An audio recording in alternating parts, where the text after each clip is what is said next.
এক সময় পশ্চিমারা দালাল পালতো টাকা দিয়ে, এখন দালালরা নিজের পকেটের টাকা খরচ করে পশ্চিমাদের দালালি করে। ওই পশ্চিমা থেকে যা সাপ্লাই হয় ওরা তাদের মুখ থেকে তাই বের করে, আসে না নাই? আরেক শ্রেণীর মুনাফিক আছে, দেখতে একেবারে স্যুট প্যান্ট পরা, সবাই না, তথাকথিত কিছু সুশীল আছে, ইসলামের বিভিন্ন বিধান নিয়ে যারা প্রশ্ন করে, এরকম মুনাফিক আছে না নাই? আছে না নাই? আমাকে প্রশ্ন করে বসলেন যে ইসলামের নারী পুরুষের সমান অধিকার রক্ষা হয় নাই। আরে নাউজুবিল্লাহ বলবেন না? জোরে বলেন না নাউজুবিল্লাহ। নারী পুরুষের সমান অধিকার রক্ষা হয় নাই কেমনে? আমি জিজ্ঞেস করলাম কেমনে রক্ষা হয় নাই? আমি বললাম সব জায়গায়, সব ক্ষেত্রে, সব পরিবেশে নারী পুরুষের সমান অধিকার দাবি করা এটা কেবলমাত্র পাগলেই দাবি করতে পারে, সুস্থ মস্তিষ্কের মানুষ দাবি করতে পারে না। সৃষ্টিগতভাবে নারী পুরুষের পার্থক্য আছে না নাই? আছে না নাই? উদাহরণ দিলে বুঝবেন। আমি যখন জিজ্ঞেস করলাম আচ্ছা আপনার বাচ্চা কয়টা? 4টা। আমি জিজ্ঞেস করলাম আপনার স্ত্রী পেটে ধারণ করেছে কয়টা? কয় 4টা। আমি বললাম কেন রে ভাই? নারী পুরুষের যদি সব জায়গায় সমান অধিকার বাস্তবায়ন করতে হয়, 4 সন্তানের 2 সন্তান পেটে ধারণ করবে তোমার স্ত্রী, আর 2 সন্তান গর্ভে ধারণ করবা তুমি। ঠিক কিনা বলেন? বোঝেন নাই? নারী পুরুষের সমান অধিকার যদি সব জায়গায় বাস্তবায়ন করতে হয়, 4 সন্তানের 2টা গর্ভে ধারণ করবে কে? স্ত্রী, আর 2টা ধারণ করবে কে? পুরুষ, স্বামী। তাহলে সমান অধিকার হবে নাকি? এখন একা স্ত্রী যদি 4টা গর্ভে ধারণ করে সমান অধিকার হয়? তো আমি বললাম আপনি 2টা কেন ধারণ করেন নাই? আপনি তো বড় জালেম, আপনি আপনার স্ত্রীর উপর জুলুম করেছেন। কয় হুজুর পুরুষটা গর্ভে ধারণ করা এটা তো অসম্ভব। আমি বললাম পুরুষটা সন্তান গর্ভে ধারণ করা অসম্ভব, এটা যদি মনে করেন, এটা যদি বুঝেন, তাহলে এটাও আপনাকে বুঝতে হবে পৃথিবীর সব জায়গায়, সব ক্ষেত্রে, সব পরিবেশে নারী পুরুষের সমান অধিকার নিশ্চিত করা এটাও অসম্ভব। জিজ্ঞেস করলাম 4 সন্তানকে স্ত্রী দুধ পান করিয়েছে কয় বছর? কয় 8 বছর। জিজ্ঞেস করলাম আপনি করিয়েছেন কয় বছর?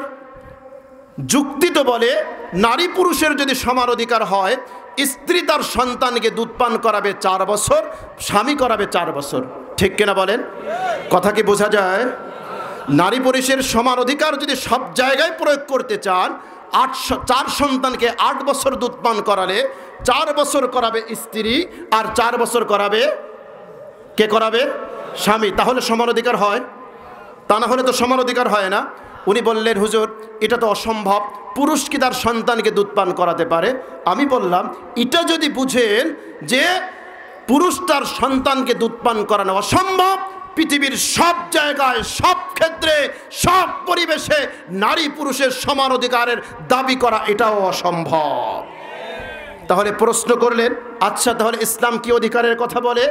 আমি বললাম ইসলাম ন্যায্য অধিকারের কথা বলে। কি অধিকারের কথা বলে?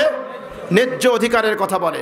কখনো ইসলাম নারীকে বেশি অধিকার দিয়েছে, কখনো পুরুষকে বেশি অধিকার দিয়েছে। এটা হলো ন্যায্য অধিকার। কেমন? সহিহ বুখারীর হাদিস, এক সাহাবী এসে জিজ্ঞেস করলেন মান আহাক্কু বিহুসনি সাহাবাতি ইয়া রাসূলুল্লাহ, ইয়া রাসূলুল্লাহ সবচেয়ে উত্তম ব্যবহার পাওয়ার জন্য হকদার কে? আল্লাহর নবী বললেন উম্মুকা। সাহাবী জিজ্ঞেস করলেন আবার উম্মুকা মানে তোমার মা। সাহাবী আবার জিজ্ঞেস করলেন সুম্মা মান, অতঃপর কে? নবীজি বললেন উম্মুকা তোমার মা। সাহাবী আবার জিজ্ঞেস করলেন অতঃপর কে? নবীজি বললেন উম্মুকা। মায়ের কথা কয়বার বললেন? কয়বার বললেন? এরপরে সাহাবী জিজ্ঞেস করলেন সুম্মা মান, অতঃপর কে? নবীজি বললেন আবুকা তোমার পিতা। তাহলে বলেন তো ভালো ব্যবহার পাওয়ার ক্ষেত্রে নবীজি মাকে কয় গুণ অধিকার দিয়েছে? কয় গুণ? 3 গুণ। বাবাকে দিয়েছেন 3 গুণ অধিকারের পরে। তাহলে উত্তম ব্যবহার করার ক্ষেত্রে নারী বেশি অধিকার ভোগ করলো না পুরুষ বেশি ভোগ করলো? আরে কথা বলেন, নারী। তাহলে আপনি প্রশ্ন করবেন আচ্ছা এই ক্ষেত্রে নারীকে কেন ইসলাম অগ্রাধিকার দিল? ওদের তো প্রশ্নের আর কোনো কি নাই, শেষ নাই। জবাব একটু পরে দিচ্ছি। মিরাসের ক্ষেত্রে, উত্তরাধিকারের ক্ষেত্রে উলামায়ে কেরাম এখানে আছেন, মায়ের চেয়ে ক্ষেত্র বিশেষ বাবা সন্তানের সম্পদ বেশি পায়। ঠিক কিনা?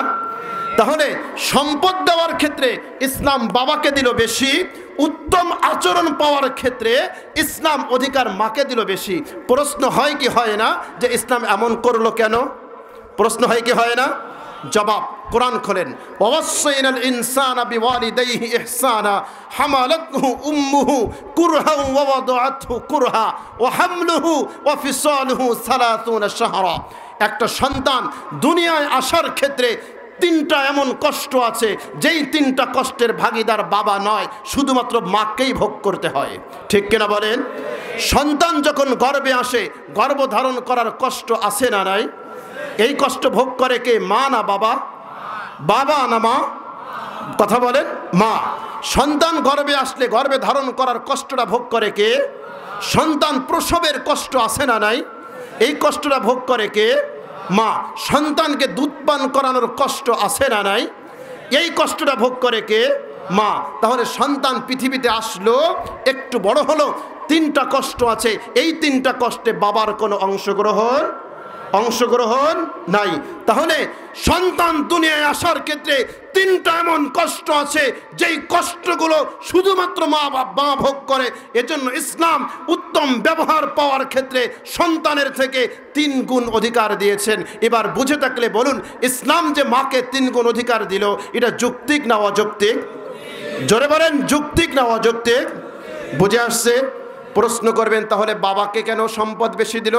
এবার প্রশ্ন করি, সন্তান যখন ডেলিভারি হবে, স্ত্রীকে যদি সিজার করতে হয়, হসপিটালে নেওয়া হলো, বিল আসলো 50,000 টাকা, এই বিলটা কি মা দেয় না বাবা দেয়? স্ত্রী দেয় না স্বামী দেয়? সন্তান ভূমিষ্ঠ হলো, সন্তানের জামা কেনা লাগবে, দুধ কেনা লাগবে, অর্থ খরচ কি মা করে না বাবা করে? তাহলে সম্পদ ব্যয় মা বেশি করে না বাবা বেশি করে? বাবা বেশি করে। এখন বাবাকে সম্পদ বেশি দেওয়া, এটা অযৌক্তিক হলো না যৌক্তিক হলো? জোরে বলেন, অযৌক্তিক হলো না যৌক্তিক হলো? তাহলে ইসলামের বিধান প্রত্যেকটার যুক্তি আছে না নাই?